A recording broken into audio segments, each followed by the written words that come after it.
हम सब बाबा साहब अम्बेडकर को बहुत आदर से याद करते हैं।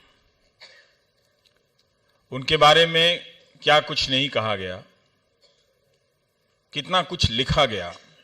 उन्होंने खुद बहुत कुछ लिखा, लेकिन जितना मुझे समझ में आता है कि अम्बेडकर होने का मतलब क्या है।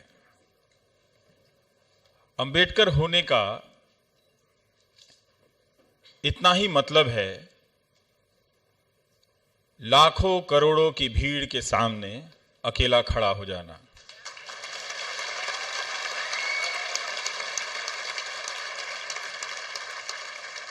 जो अफसरान आज नहीं आ सके, वो अम्बेडकर का मतलब नहीं जानते थे। अगर वो बाबा साहब की जिंदगी के बारे में जानते तो उन्हें ये पता होना चाहिए था कि डॉक्टर अम्बेडकर का मतलब निर्भय होना है। और निर्भय होने की कुछ बुनियादी जरूरतें हैं। उनमें से एक है जानना, जानते रहना। आप उनकी जिंदगी में झांक कर देखिए तो कितने सारे विषय मिलेंगे, कितना कुछ लिखा हुआ मिलेगा, कितना कुछ बोला हुआ मिलेगा। वो लगातार जानते गए और जो जान रहे थे उसे आजमाते गए, इसीलिए वो डॉक्टर अम्बेडकर बन पाए। और जिस हालात में बने, उस हालात में उनके लिए क्या था? उनके लिए कुछ भी नहीं था सिवाय उस साहस के जो उन्हें पूरी भीड़ के सामने अकेला खड़ा कर देती है। ये अम्बेडकर के होने का मतलब है। हमने डॉक्टर अम्बेडकर को गंवा दिया है। हम उन्हें जानते हैं मगर उन्हें जानने का अभ्यास नहीं करते हैं। हम उनका लिखा पढ़ते हैं मगर लिखा हुआ आजमाने का अभ्यास नहीं करते हैं। अगर हम कर रहे होते तो आज ये तरह तरह की बुज़दिली हम पर हावी नहीं हुई होती।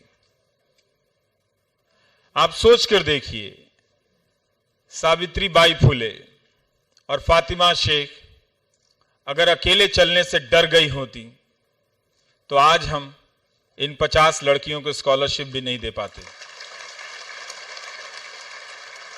उनका जीवन क्या है?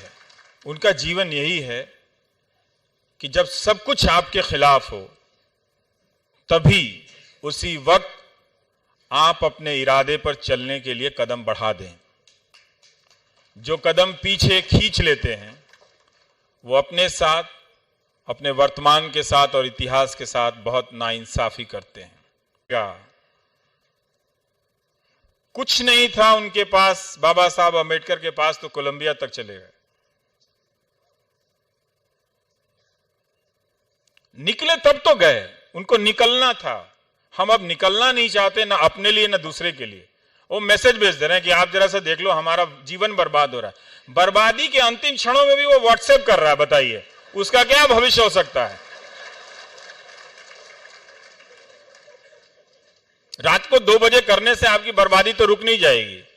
तो इन व्यवस्थाओं के लिए तो लड़ना पड़ेगा ना। हम ईमानदार नहीं हैं। हमने अपने लोकतांत्रिक मूल्यों को अनैतिकताओं से, समझौतों से भर दिया है।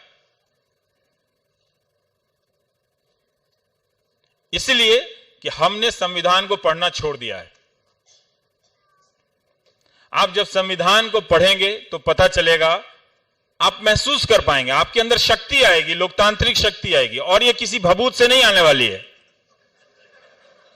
अगर किसी भभूत से आपके अंदर लोकतांत्रिक शक्ति आती तो मैं बांट के आपसे 500 रुपए ले जाता। जब यहां घर से जाइएगा तो जो दीवार पर बाबा साहब अम्बेडकर की तस्वीर टंगी है, उसे उतारिएगा, पोछिएगा, 5 मिनट के लिए सोचिएगा। जो सावित्रीबाई फुले जी की तस्वीर लगी है, उसे फिर से उतारिए, उसे पोछिए, 5 मिनट के लिए सोचिए कि क्या आप इनके किए गए कार्यों के प्रति जरा भी ईमानदार हैं।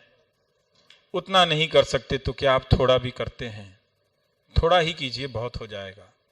समस्या ये है कि हमने थोड़ा थोड़ा करना बंद कर दिया है। बोलना शुरू कीजिए ताकि हम जैसे लोगों को चुप रहकर आपको सुनने का मौका मिले। थैंक यू, धन्यवाद।